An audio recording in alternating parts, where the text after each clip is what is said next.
مرحبا. أنا لطيفة من تونس، من إدارة المهرجان الدولي للفيديوهات التوعوية منسقة العلاقات الخارجية تحديدا.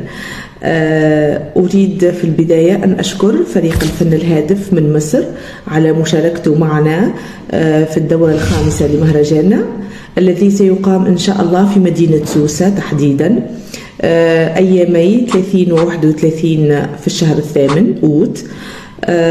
هذا الفريق الفن الهادف يقدمون مضمون واعٍ وهادف ونظيف وفيه توعية للغير، وهذا هو الهدف من مهرجاننا. يعني هذه رسالتنا النبيلة الذي هو مهرجان فيديوهات توعوية، اسم على مسمى يعني.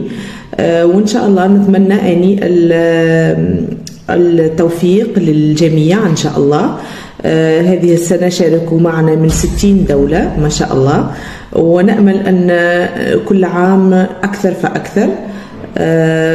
وأريد أن أشكر أيضا الفنان أيمن حسني على ثقته في مهرجاننا وعلى حسن معاملته لإدارة المهرجان، وإن شاء الله بالتوفيق للجميع يا رب، وشكرا.